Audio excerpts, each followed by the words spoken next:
Hello, I'm Sarah, spokesperson for Symbiotic Networks. In today's video, we are going to go over how to create and manage post categories.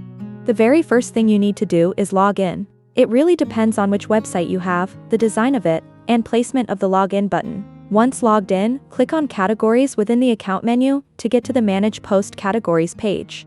You can create a new category by clicking right here at the top. I'll just create one called AAA. This is the only field required, the other ones are optional. You can then choose user types that this category only shows up for. This is usually only for administrators and writers. On this website, we have different user types like writers, users, administrators, and more. If you only wanted writers to see this category, this is how you would do that. The option labeled No Limit means that any user type who can post will be able to post in any of the categories set to that option. Optional settings. Visible in Categories menu. If your site has a Categories menu displayed, which is in the right side column on this website, the category will be visible within the menu. Uncheck if you do not want the category displayed. Show title and description on the category page. These are self-explanatory. The title, which we labeled AAA, will not be displayed on the page. This is useful if you want to hide the title and description. You can also choose to not show the categories posts on the category page.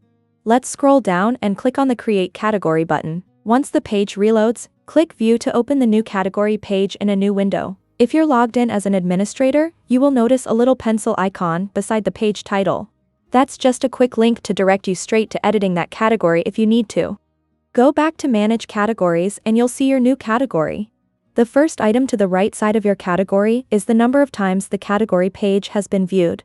The next icon is used to set if this category is visible within the Categories menu or not. The People icon is used for setting if the category is visible to everyone or just logged in users. It can be used as an incentive for visitors to sign up to your website for members-only categories. The plus icon is used to create a subcategory.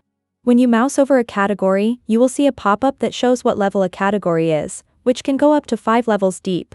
The last two icons are for editing and deleting categories. I'm going to delete this one, and you'll see a pop-up that says, "Are you sure you want to delete this?" It will also delete all child categories within it.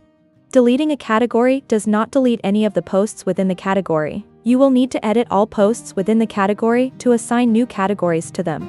You have made it to the end of the video tutorial. Thanks for watching, and I'll see you in the next one. Have a great day.